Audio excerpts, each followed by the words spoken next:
Hello, Assalamu alaikum everyone. My name is Fahad and welcome to my live broadcast. I'm delighted today to be speaking to a very good friend and colleague of mine from the old times of being international officers, Jo. Jo has worked for a number of UK universities in student recruitment roles and also as an admissions head in a school in the UAE. She's now moved to Canada, never a dull moment. So I'm really super excited today to sort of connect with her and talk about our sort of combined mutual journeys as international officers and what the life brings us in the future. So welcome, Jo, and thank you for joining me today. No, thank you, because this is technically like a late show for you, because it's like 9 o'clock, whereas for me it's only like 2 p.m. in the afternoon or something. Yeah, the perks of being global, everything's connected, Zoom, all of that. I love Zoom. Yeah. So, Jo, let's kickstart the conversation and sort of let's go down the memory lane. Talk a little bit about your own personal journey on sort of what you studied at university and what you wanted to be when you were a young girl, you know, and how your life then sort of evolved and how you got into the world of international education. So, sort of take us on a trip down the memory lane. So I studied at the University of Warwick. I studied law and sociology, and I really enjoyed my time at university. I was watching your live talk yesterday with your host and her conversations about like guidance counselling, and I sort of just picked subjects, the subject of law and sociology, because it aligned with what I studied at A-level. And I fell in love with Warwick rather than falling in love with the course. And for me, that's the reason I ended up choosing Warwick. I loved my time there. I met some amazing friends from all around the world. And that's something that I always hold really dear. And I don't think it was the course that I chose that actually opened the world of international education to me. I was really naive. I didn't even know this world existed. I think when you're a student, you don't really understand the back office behind the running of a university and how much work it takes to make a successful university. And I did a lot of work with outreach programs initially. So I knew about universities expanding into the community and discussing and encouraging people to study with them. And initially, that's what I wanted to go into. I wanted to go into the outreach side of things. But when I came to graduate, there wasn't any jobs available at that time. And a good friend of mine said, "Oh, I've seen a temporary post in the international office in the study abroad team. You should go for it." And I thought, you know what have I got to lose? Was lucky, managed to get the role in the study abroad team. And that's when this whole world opened up to me of partnerships, study abroad and recruitment. I think everyone, when they discover international recruitment, goes, "Oh, that sounds amazing." You get to talk about the university that you love, and you get to go to some amazing countries, and you get to meet some brilliant students. So I worked really hard to try and get in. And then a good friend of mine, Jeremy Burgess, who's now at the University of Manchester, I went through the interview process and I managed to get a job, and I absolutely loved it. And I've stayed in that field of international education ever since. And once you're there, you realise how broad that is, whether that's counselling, agencies, partnership work, study links. I loved it, and I still love it.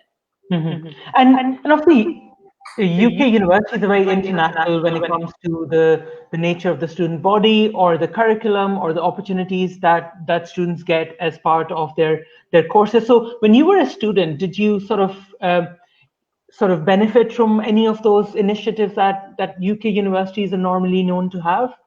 I think Warwick is, I'm going to be very Warwick centric because that's my personal experience. There are other great universities out there, but it's known as the bubble. And I think that really helps with integration. And I was so blessed to meet some amazing people from so many different countries. One of my best and closest friends now, he was an international student during his time. And again, it just sort of opened up my perspective. I call myself a country bumpkin. So I'm from a smaller town.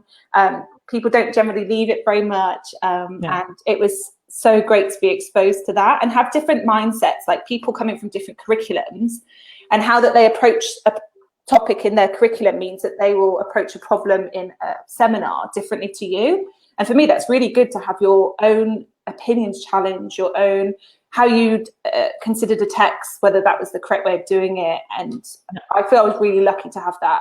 And I think the fact that universities push so much for a diverse cohort is really, really important. And I benefited from it so much. And whenever I did recruit, I'd always say to the students, make sure that that's the priority for a university, that they care about having a diverse community, that they have people from everywhere, because you will benefit from everyone's experiences. You'll bring something to the table, and so will your peers. And that's something I really believe in. And, international officer position, it's quite a unique job. Like, a lot of people don't know it exists. And I guess it's now becoming more popular, but it's quite a privileged position to be, where we get to travel around the world, and we see different cultures, and we engage with sort of educators and stakeholders working in, education establishment or government bodies, etc. So what is your personal sort of experience been, and what would you say your sort of highlight of that career as an international officer has been? God, there's so many.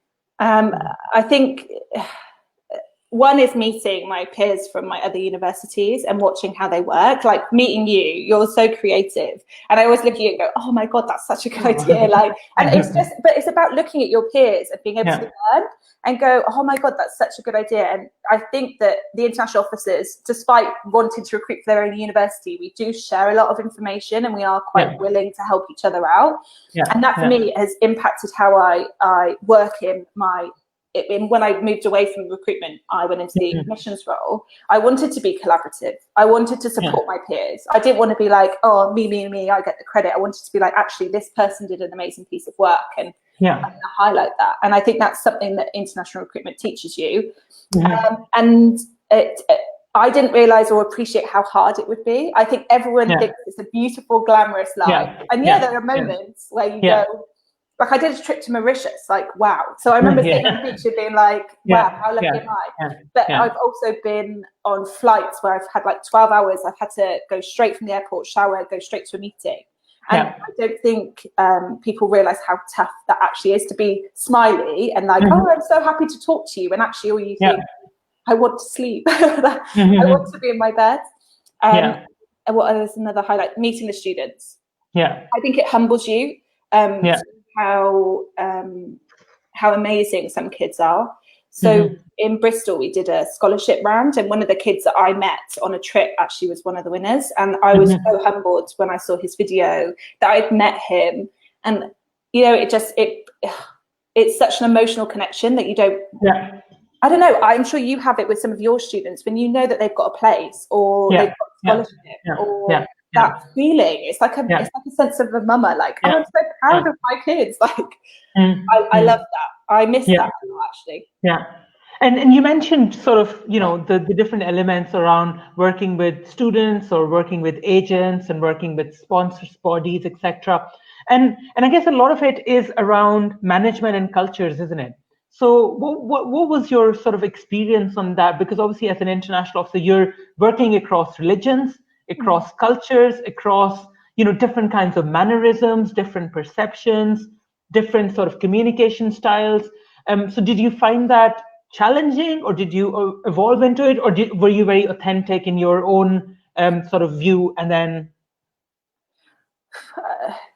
I think that's a really tricky question. I think you always go in with a perception of how things are going to be, and I think we've all had our challenges. Like, I don't want to be dishonest to be like, no, I was perfect every single time. I think we learn from our mistakes, and when we go afterwards, we reflect. I've definitely had times where I've thought a certain way of emailing someone, or a certain way of handling a situation would be promising, but actually it's turned out to be not quite the right approach. And I worked across loads of regions. So I worked across Africa, Europe, Russia, Central Asia, Southeast Asia, and I did India for a very little bit. And I just think you just go, their approach from when I'm in a school in India to how I'd be if I was in a school in Singapore is very different. And it's about the questions that they're asking you. I think it depends on your audience. If you're talking to parents, I would learn I'd learn how to pitch what I needed to say, like what questions are they likely to ask me, and what information do I need to provide them. If I was in a school, again, I would change my tone and how I present ideas. I think it's about striking that balance and being open to making mistakes. I think if you're going to work in the international environment, you have to be willing to take advice from your peers, to listen and learn and reflect a lot, and be very aware that you're constantly learning, like constantly learning. And even within a country, what might work here might not work there, and it's about understanding that. And coming from a very, I don't know, British perspective, I think sometimes we go, oh, here's the box, let's hope that fits. And actually we need to start thinking more about what's appropriate. I don't know, I think there's so many different types of challenges. The same with marketing. Like, I think that was another challenge. Like, when I was in South Africa, I remember the billboards were like a really successful way of marketing students. But if I took that approach to Singapore or Southeast Asia, that just wouldn't have worked, because they were online, they're digital, Instagram and Facebook. And I think that's another, again, it's being global, I don't think is a blanket term. I think instead it's understanding what works and why it works, and how you can tailor that to your strategies or your partnerships or your presentations to parents or students.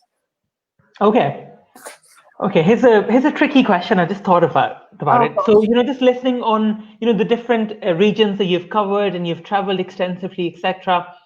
If you were to sort of sum up all of these regions individually in like a few words, it's like a rapid fire.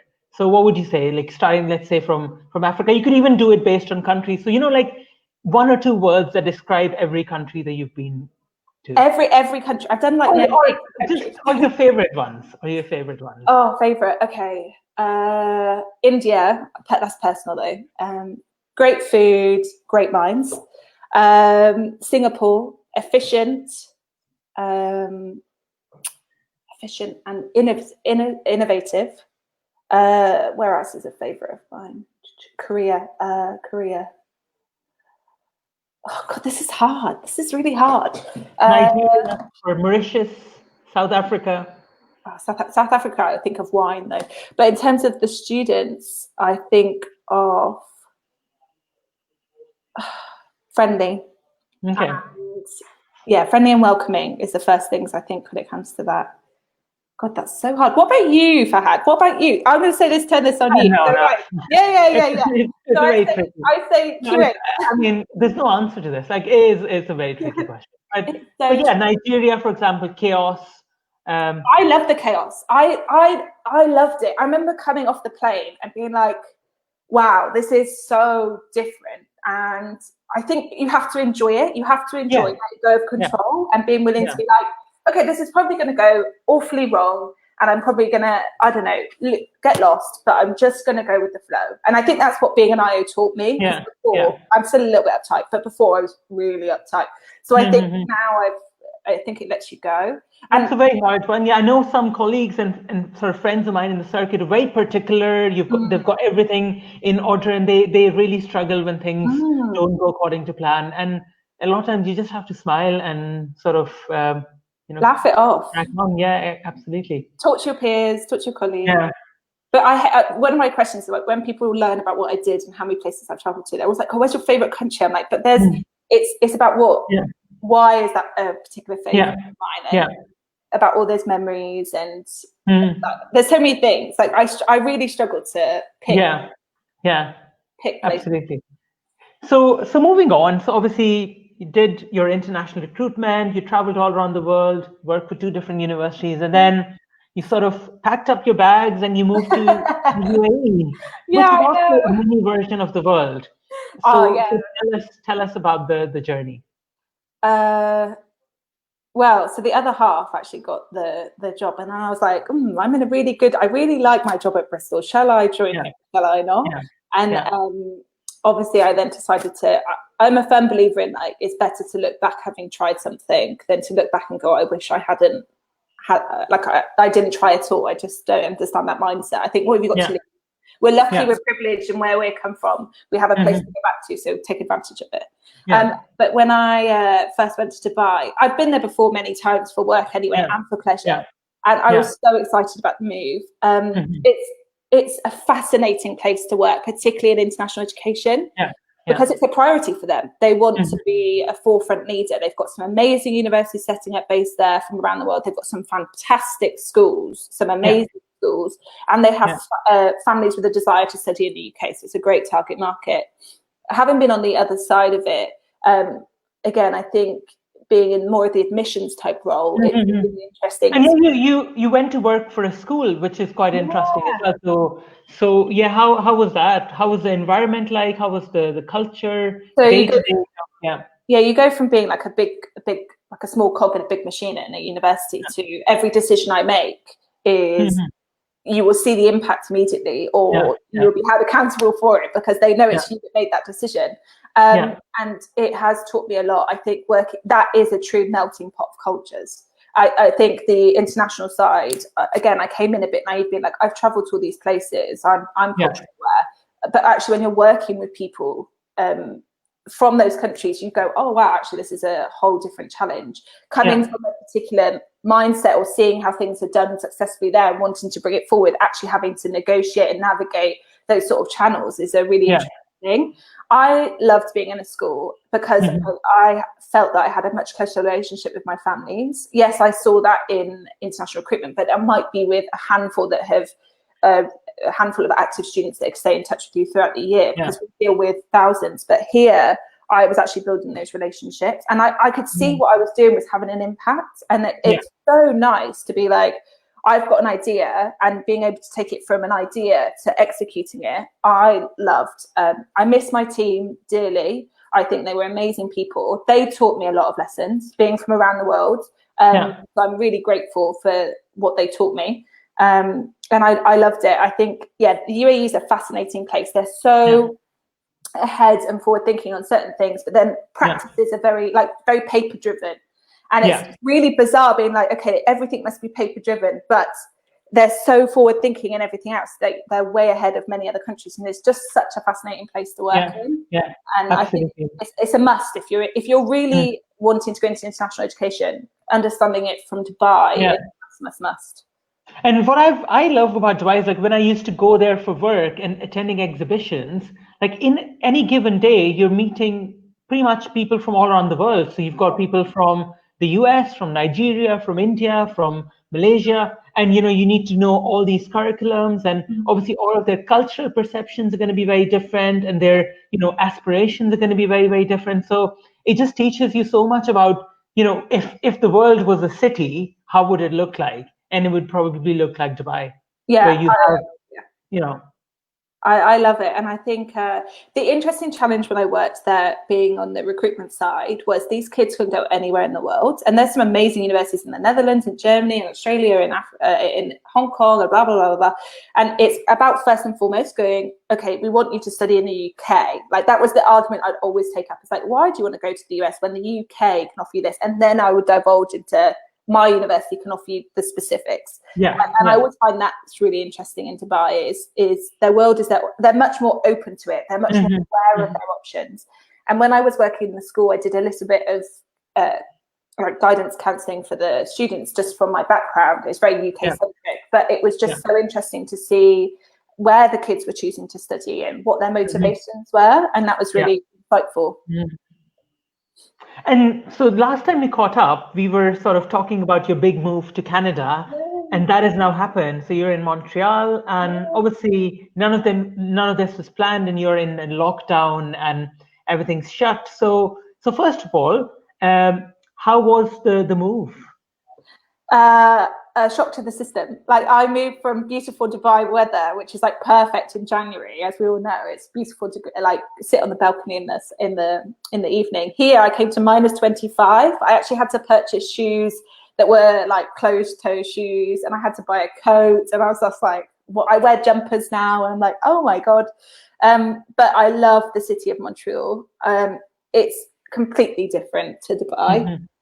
There's no beautiful tall buildings, and it's a very cafe culture. There's very few big brands here, and most things are like locally owned, which I think again is a big contrast. Like Dubai is all about the big luxurious brands, where it's about like supporting local and having local cafe owners. And then obviously the language here, French is the first language of Quebec province and in Montreal. Now, there's parts of Montreal that are very Anglophone, but it's really interesting. I was naive. Again, I thought I wouldn't hear French that much, but I hear it a lot. So at the moment, I'm attempting to learn it, and it is the biggest challenge I think I've ever set myself. I was like, oh, give me 6 months and I'll be fluent. And now I'm like, please, in 6 months, can I string more than one sentence together? Like, that would be a goal. And I have a new appreciation for multi-language speakers. My other half speaks other languages, and I always appreciate it, and I always think, oh wow, that's such cool talent. But learning it, oh my gosh, like, you speak several languages. I just think amazing to the people that do it. Amazing. And if anyone can help me with French, I'll be really grateful. And that's an interesting point as well, because, you know, they say that if you're a kid, you know, or if you're in a young age, you can learn a lot of things. It could be music instruments, it could be new languages, etc. But then after a while, when you're adults, like, you know, it's really, really hard. But I guess my question is, you know, as sort of professionals, as people with skills, etc., when it comes to learning and, you know, investing your time in a particular thing, how do you sort of make that decision? Because you could actually be, you know, the time that you'd spend learning a language, you could be spending that learning, you know, maybe some IT related thing or a more technical thing, or you could be working on something else. So from that perspective, like, how do you think that gets balanced? Because opportunity cost wise, yeah, I think I get what you mean, like, particularly where we're moving towards a digital age. I think if anything that lockdowns taught all of us is, thank goodness we have technology, and thank goodness we're all able to access it and use it. Because for me, it's kept me sane, being able to speak to my family and friends. Hi, Lizzie. But I think you can do that anyway. Learning a language actually opens up so many more doors, not just in your professional life, but in your social life. If you can sit with someone, say, I'll take French. If I could sit with someone, not that I can yet, if I sit with someone and they speak French and I open a conversation in French, the way that they approach me is a lot more open. It's a lot more welcoming than if I was to sit there and say, hi, I'm Jo in English. And it's not because French is their first language. It's just going, oh wow, she's trying. Like, she wants to understand. Like, she understands us on a different level. And I think that opens so many more doors for you than just going, yeah, I've learned a bit of technology, like I've done an Excel program, for example. Now, I'm not saying that that's less than. I just think it's a different appreciation for learning a language. And particularly in international education, having that second language, I think you can learn Excel, you can learn the digital stuff, but learning a language takes time, and actually people to show you. For me, I learned it at 28 years old. I think people go, wow, like, that's dedication. Or I feel it shows more dedication than doing something else. And I thought it was interesting when you said about children. I've actually got a kid on my course who's 17, and he is picking it up so fast. And I'm always like, how have you learned this? We've just covered it. And when I was in the school, we would have kids come from Korea, for example, with very, very limited English. Give them a month in that classroom and they would be the biggest chatterboxes in there. And for me, it just shows how important, when I have kids, I really hope that we're in a country, and I don't know where we'll be, but I hope we're in a country where they have the opportunity to learn more than just English. Because I really wish I'd had that, because it would be so much easier now. Because, I think learning a language opens up more doors than just job opportunities. I think it opens up, I think it opens up countries that you might not have wanted to travel to because you're too nervous about not being able to speak the language. I just think it opens so many doors. And from sort of like a cultural perspective, or the life there in general, or the business environment, what have your first impressions been about Montreal? Now I'm gonna have to think about what I want to say here. It's interesting. They have some really famous schools here. So they have McGill and Concordia, which are known, I think, internationally, but they have some really good local universities that are really well known within Canada, and they don't rank the same way. And then there's a big language school community here. I think there's more that could be done in terms of, if I compare it to the UK. So if I go on a UK university website for international students, the information is really clear, concise, you know who you need to contact. I found, because when I was exploring French options, some of the universities offer French, and I was trying to find the information on their websites, and I was like, no, I can't. I'm going to just go to another one.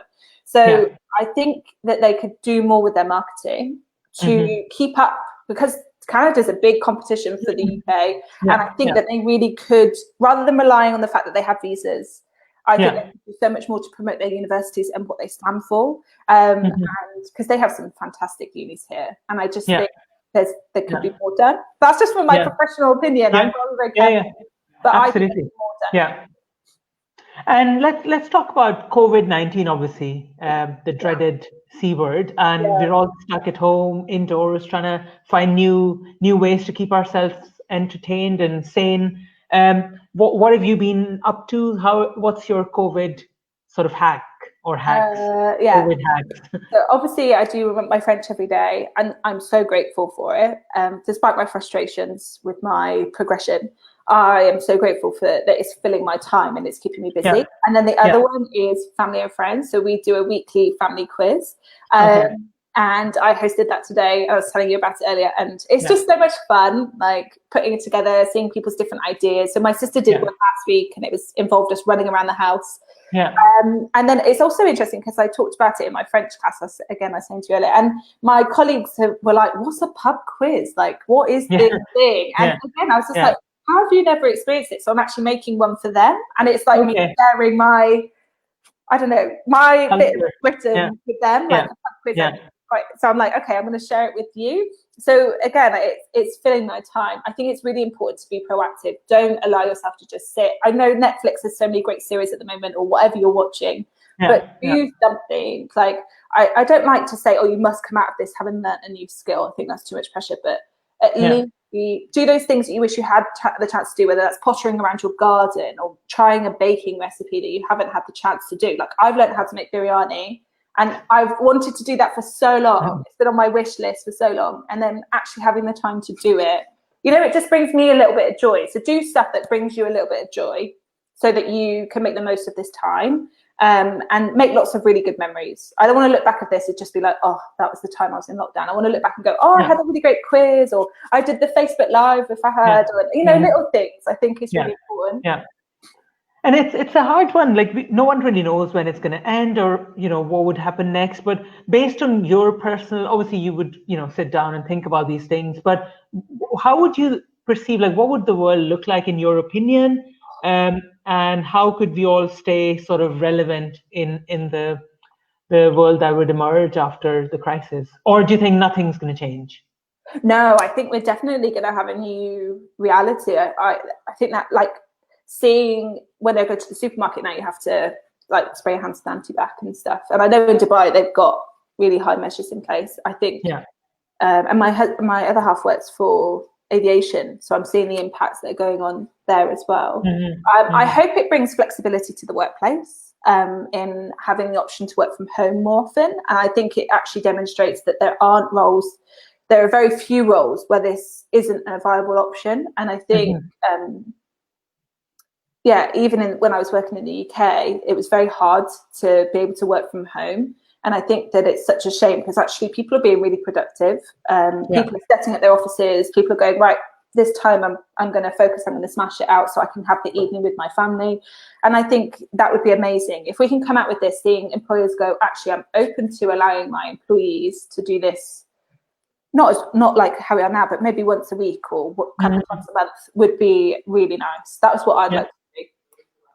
And sort of like my final question to you would be, obviously you're someone that has extensively traveled. You've moved countries a few times. You've gone through the sort of the highs and lows of moving to a new part of the world.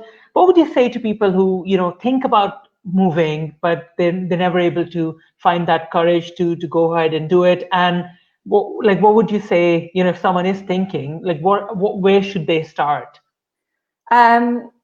I think just first of all, if you want to do it, you should do it. And like, there should be very few reasons stopping you. I think what you need to do is decide what country will suit your needs best and why are you choosing that country. What job opportunities are there? Now, don't just think, okay, I've come from this particular profession, therefore I can only go into that. Think about your transferable skills, and make sure you have a plan in place for when you arrive. Be prepared for the roller coaster. There are times when I was in Dubai, there are times here where I go, what have I done? I just want to go home. And to embrace that. I mean, you've had coffee when we were in Dubai, and we've had those moments where we've gone, what are we doing? And embrace that, talk to your friends about it. Say, I'm having fun in 5 minutes, and then wake up and tomorrow's a new day and be like, actually, I'm going to enjoy it. Be willing to put yourself out there to make new friends. That's always the hardest one, and allow yourself time to make friends.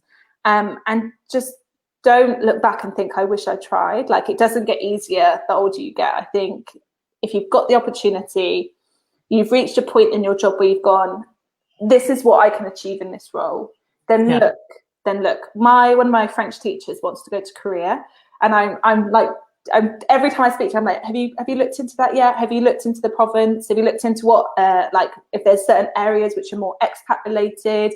And I think it's really important to encourage someone. If you know someone wanting to do it, encourage them, but allow them to think about sensible choices. Obviously, don't go there if you have like absolutely no money in the account and all of this stuff, but just make sure you've planned it, you go for it, and be ready for the roller coaster on the other side. And don't be scared to talk about it. I think when people go somewhere, their friends then expect them to live, particularly when I was in Dubai, I felt that people expected me to have like this amazing glamorous life all the time, when sometimes it's tough, like, and it's okay for it to be tough. But peer pressure, but I've loved it. I've loved it. And for me, again, thinking in the future, when I have kids, I want my kids to have that guts to be like, actually, I'm going to go try out this country. I'm going to go here. Mum did it, dad did it, I can do it. So what have you got to lose? We're lucky. So what have you got to lose? Absolutely. And final question. Obviously, Jo, I know you're someone that is highly motivated, you're very focused, you're constantly trying to develop yourself, learn new skills. So what would you say, like, what would your top tips be for people? You know, obviously we're on in lockdowns, all we've got is Netflix, television, computers, mobile phones, and we're stuck indoors. You know, in terms of self-development or learning new things or staying motivated, what would your advice be on that? Set yourself a mini goal per week. Whether that is learning a new word in your language that you've chosen to learn, learning how to set up a Zoom meeting, trying a new recipe. Just set yourself those mini goals, and actually they'll turn into big victories. And also stay healthy, like make sure you're keeping yourself hydrated. I know it seems silly, but I noticed at the start of lockdown, I was drinking so much pop and eating so many crisps. I was like, no, I need to keep a healthy body during this time. So I think, just make sensible choices and set yourself those mini goals, because they actually total up to some really amazing things. And at the end of it, you'll be like, oh, actually, I achieved all of this during that time. What about you? What would you say to people? Because I think you're one of those people that's always got ideas. You're an ideas man, and you're always implementing them. And I remember when I met you in a cafe in Dubai, you were telling me all these things that you did, and I had no idea. I was like, how has he got time? So you tell us, what would you do? Think like exactly what you said. So set yourself new tasks. I think one of the things that I often find with a lot of people is, you know, when you ask them, well, what do you want to do? Like, where do you see yourself in 5 years or something, or what are you passionate about? They'll always tell you things that they could do anytime in their life.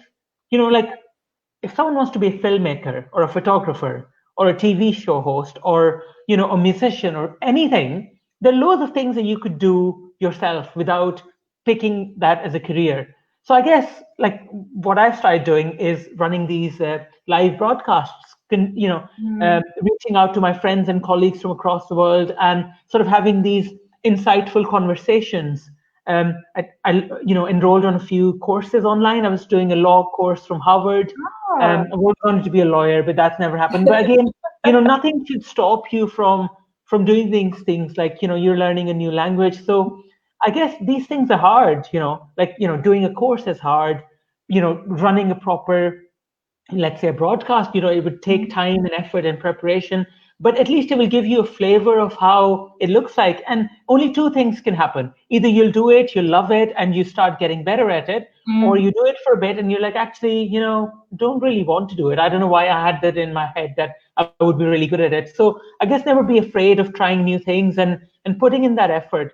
I mean, I guess, you know what, when I was asking you about learning a new language or a skill, you know, and one thing that has always like sort of been missing in my life, I've always wanted to learn an instrument, but I've never been able to like give time and effort and complete 100% dedication to that. And that's never happened. But I've chosen to do things that have been relatively easy to learn and pick up as opposed to learning an instrument. But I guess, like you said, very rightly, just, you know, not be afraid to try new things, set yourself mini goals and try things that you wouldn't have done otherwise. Because I think it's a once in a lifetime opportunity. I mean, it's quite weird saying that, but Yeah. being in lockdown is sort of once in a lifetime opportunity where you can augment things, and learn new things. And I guess what you said earlier as well, it's going to be a scary place Yeah. after we come out of it, hopefully with good health and everything else. But people will lose jobs, and